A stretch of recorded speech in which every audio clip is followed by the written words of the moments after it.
Yeah, but since you mentioned virtuous moments, on the website is a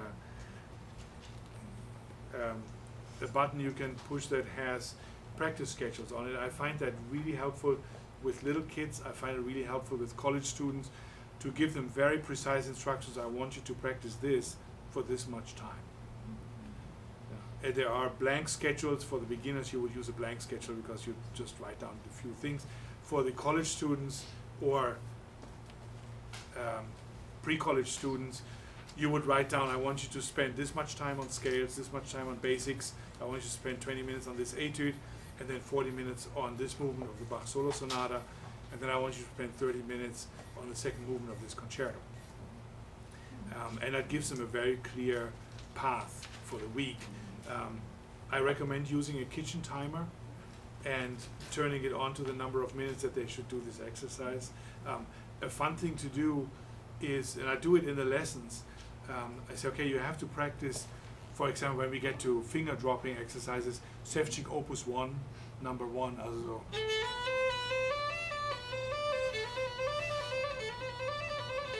So, it's okay, now, do this for 3 minutes every day. And they say, oh, 3 minutes is nothing, it's not enough. And I have a kitchen timer in my studio, and I turn it on 3 minutes. So, okay, we're looking, and now do it for 3 minutes, and they start.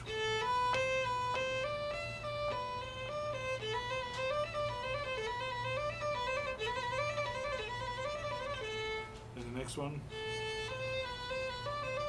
whatever it is. And after about 45 seconds, they keep looking at me.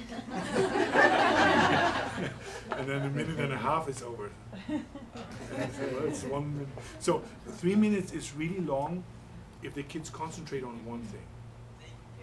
And that's actually the one thing I try to drive home with this virtuous moments thing, that it is a moment in which most of the learning takes place.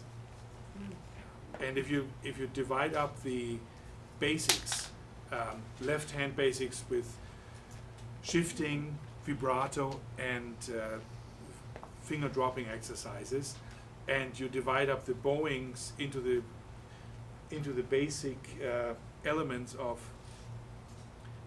dealing with the straight bow, the bow balance, and then the strokes of legato, détaché, the strokes that start with an attack, which is collé, martelé, and staccato, and the bouncing strokes, which is spiccato, sauté, and ricochet.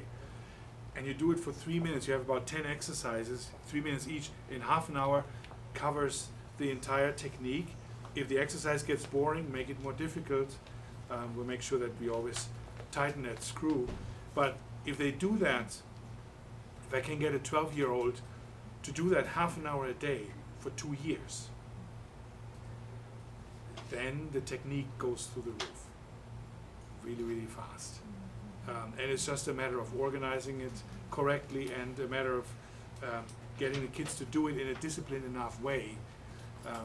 Because the parents make a huge difference in all of this.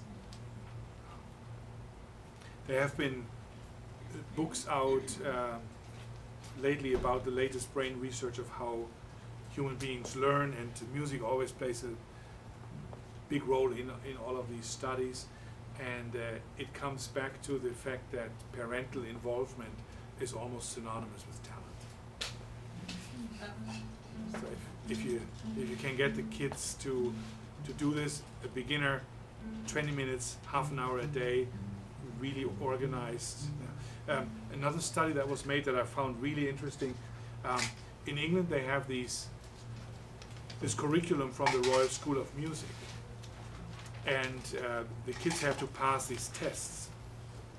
So they took a certain grade, I don't know, was grade 3 or 4, and took several hundred kids that were in this and did a study. Some kids passed this level in 9 months, other kids took 3 years. And they asked very detailed questions about how much they were practicing. And they found out that the kids who did it in 9 months put exactly the same amount of hours into it as the kids who did it in 3 years. So the net practice time was equal, which means the kids who did it in 9 months practiced a whole lot more every day, And the kids who did it in 3 years practiced half an hour a day. But in the end, the net practice time was equal.